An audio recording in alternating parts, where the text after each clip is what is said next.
Okay, real talk. Let's talk about King James, okay? Now, a lot of y'all gonna talk about, okay, King James.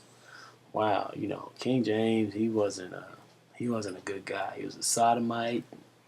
He was doing all this stuff with animals. He was a bad guy. He probably murdered some people. Blah blah blah.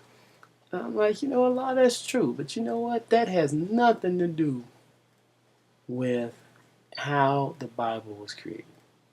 And that's nothing to do with how it got to us. Okay?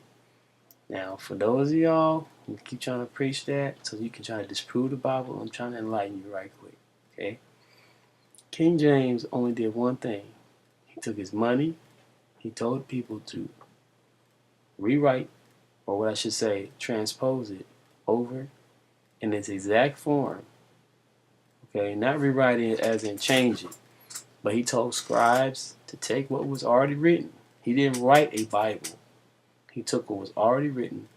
And if you look at Geneva Bible, which was right before that, you can look at the Geneva Bible from the Geneva Convention and know that, see, that's the same exact stuff.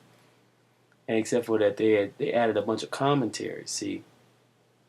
So what happened was, King James told them, take all these commentaries out, okay? Take all these commentaries out.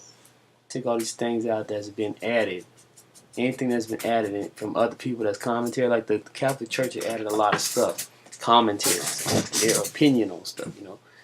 And so King James basically said, I want you to go back to the original text and fix it and put it back the way it was. So he wasn't changing, he actually brought it back to its original form.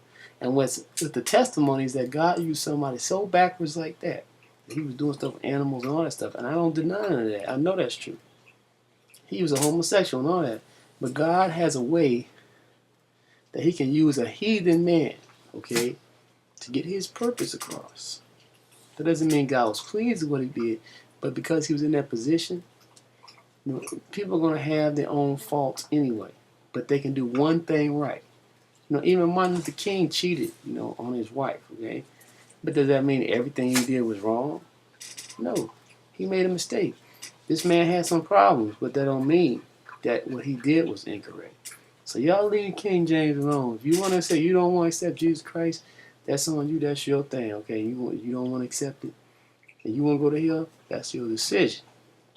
But don't use King James as an excuse no more. I just want to take away these excuses, okay? Y'all need to say, I believe Jesus died on the cross and rose from the dead. And for whatever reason you think you need to go to hell, you don't want to go to hell, my friend. You want to go to heaven, all right? Peace. God bless. Say that with me. Say, I believe Jesus died on the cross for my sins, rose from the dead. Real talk.